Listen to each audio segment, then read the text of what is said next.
रामकृष्ण हरी माऊली. भूता परस्परे पडो मैत्र जीवांचे. मित्रांनो, आज आपण संत ज्ञानेश्वर माऊलींच्या पसायदानातील मैत्री बद्दलचा सुंदर असा अमूल्य संदेश बघणार आहोत.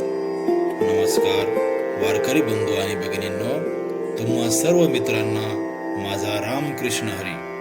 आपल्या सर्वांचे या यूट्यूब चॅनलवरती मनपूर्वक स्वागत. मित्रांनो, व्हिडिओला लाईक करा, शेअर करा आणि चॅनलला सबस्क्राईब करा. मित्रांनो, आता आपण संत ज्ञानेश्वर माऊलींच्या पसायदानातील अत्यंत सुंदर आणि आपले जीवन बदलणाऱ्या एका चरणाचा भावार्थ जाणून घेणार आहोत. भूता परस्परे पडो मैत्र जीवांचे.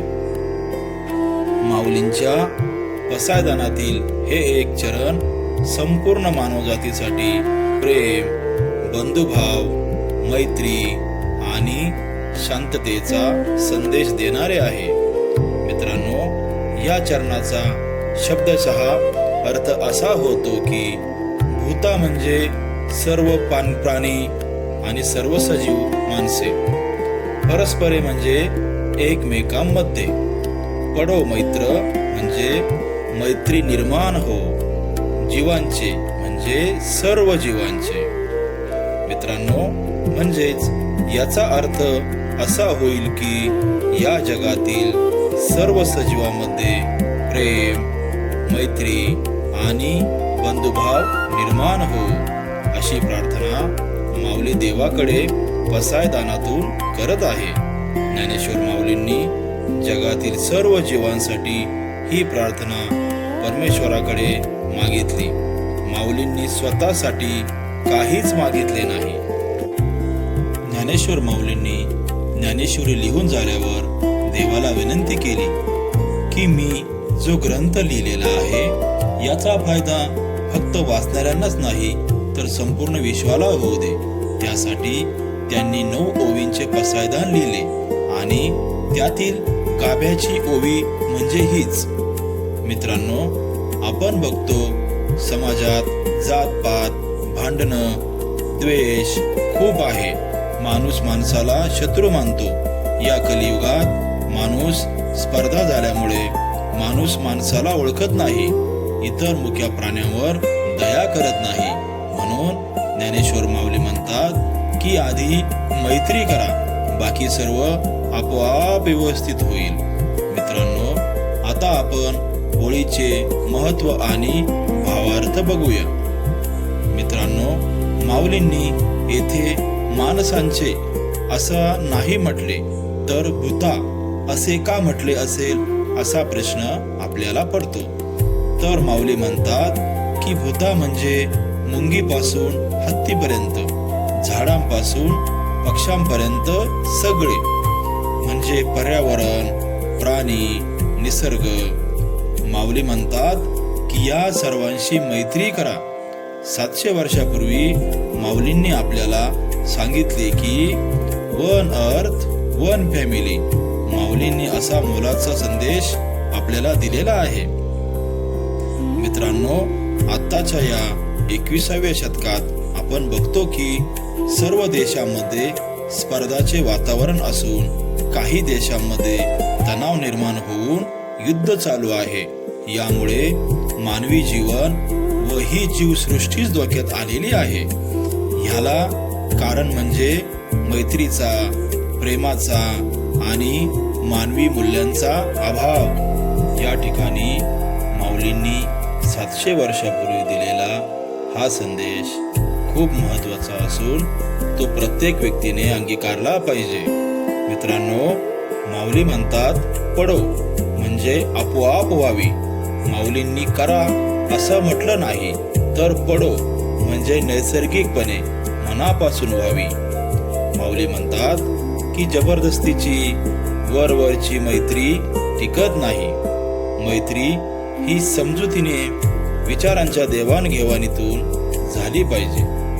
माऊली म्हणतात की मैत्री म्हणजे दुसऱ्याचं दुःख आपलं समजणं, दुरितांचे तिमिरे जाऊ, म्हणजे अज्ञानाचा अंधार जाऊन ज्ञानाचा प्रकाश पडावा. इतर प्राण्यांविषयी प्रेम निर्माण होऊन आपुलकी निर्माण झाली की मगच खरी मैत्री निर्माण होईल.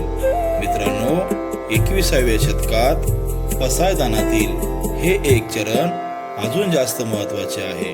आपण बघतो भावाभावात भांडणे, नवरा बायकोत भांडणे, आई मुलगा यांच्यात वाद आणि विवाद आहेत.